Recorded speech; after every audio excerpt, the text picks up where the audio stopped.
दक्षिण कोरिया में martial law लागू कर दिया गया है। दक्षिण कोरिया के राष्ट्रपति यून सुक योल ने देश में मार्शल लॉ की घोषणा की है। ऐसे में चलिए जानते हैं कि आखिर दक्षिण कोरिया में मार्शल लॉ क्यों लागू किया गया है और इसका मतलब क्या है। नमस्कार, मैं हूं अदिति शाह और आप देखना शुरू कर चुके हैं न्यूज नेशन डिजिटल। दक्षिण कोरिया के राष्ट्रपति यून सुक योल ने देश में मार्शल लॉ लागू किया है। मार्शल लॉ के ऐलान के बाद इसके विरोध में दक्षिण कोरिया की राजधानी सियोल में सड़कों पर लोग उतर गए हैं और नेशनल असेंबली के बाहर भीड़ जुट गई है। भीड़ को नेशनल असेंबली में प्रवेश करने से रोकने के लिए भारी सैन्य बल तैनात है। सुरक्षा कर्मी लोगों को अंदर जाने से रोकने की कोशिश कर रहे हैं। नेशनल असेंबली के गेट पर सुरक्षा कर्मी तैनात हैं, तो असेंबली के अंदर स्पेशल फोर्स को तैनात किया गया है। ऐसे में सवाल है कि आखिर दक्षिण कोरिया में मार्शल लॉ लगाने की जरूरत क्यों पड़ी। राष्ट्रपति यून सुक योल ने देर रात एक टीवी संबोधन में इसका ऐलान करते हुए कहा कि देश से उत्तर कोरियाई समर्थक को हटाने के लिए ये कदम उठाया गया है। उन्होंने कहा है कि देश की उदारवादी संवैधानिक व्यवस्था को बचाने के लिए ऐसा कर रहे हैं। राष्ट्रपति योल ने कहा है कि उनके पास मार्शल लॉ लगाने के अलावा और कोई दूसरा चारा नहीं था। हालांकि उन्होंने ये नहीं बताया है कि इसके तहत क्या खास कदम उठाए जाएंगे। भले ही राष्ट्रपति ने आपातकालीन मार्शल लॉ लागू करने का ऐलान किया हो, लेकिन देश में सत्ता पक्ष के कुछ नेताओं और विपक्ष दोनों ने इसका विरोध करना शुरू कर दिया है। समाचार एजेंसी योनहाप ने विपक्षी डेमोक्रेटिक पार्टी के नेता ली जे म्यूंग के हवाले से कहा है कि मार्शल लॉ का ऐलान असंवैधानिक है।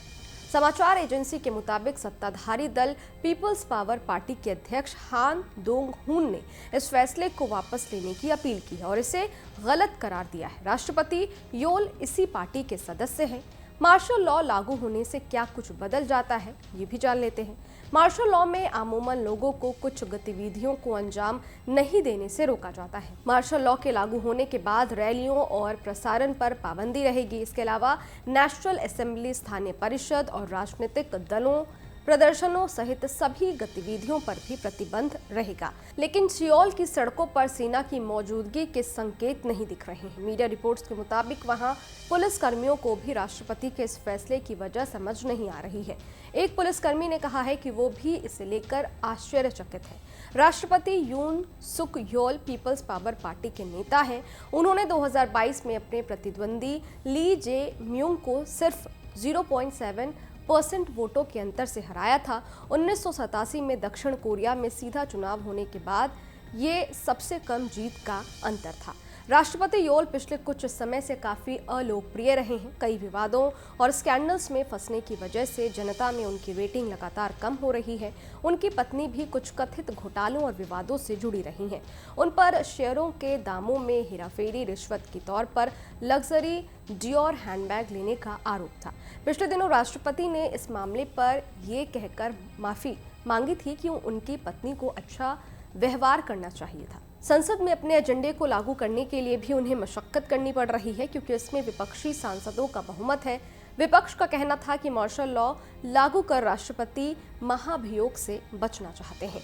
राष्ट्रपति शासन लागू होने के बाद अमेरिका का भी बयान सामने आया है। पिछले 24 घंटे में दक्षिण कोरिया में जो कुछ हुआ है उस पर अमेरिका के विदेश मंत्रालय ने प्रेस रिलीज जारी की है। बयान में लिखा है, अमेरिका ने पिछले 24 घंटे के दौरान दक्षिण कोरिया में हुई घटनाओं पर करीब से नजर रखी है। हम राष्ट्रपति यून के उस बयान का स्वागत करते हैं जिसमें उन्होंने कहा है कि नेशनल असेंबली की सर्वसम्मति पर वो कोरिया के संविधान के तहत आपातकालीन मार्शल लॉ रद्द करेंगे। हम उम्मीद करते हैं कि राजनीतिक मतभेद शांतिपूर्ण ढंग से और कानून के तहत सुलझाए जाएंगे। हम लोकतंत्र और कानून के तहत कोरिया के लोगों और अमेरिका कोरिया गठबंधन के लिए अपने समर्थन की पुष्टि करते हैं। हालांकि दक्षिण कोरिया से मार्शल लॉ कब हटता है, ये देखने वाली बात होगी। इस वीडियो पर आपकी क्या राय है? ये वीडियो आपको कैसा लगा कमेंट बॉक्स में जरूर बताइएगा। बाकी देश और दुनिया की तमाम खबरों के लिए देखते रहिए न्यूज नेशन, मेरे यानी अदिति शाह के साथ। शुक्रिया। न्यूज नेशन अब व्हाट्सएप पर खबरों की ताजा अपडेट के लिए न्यूज नेशन के इस QR कोड को स्कैन करें।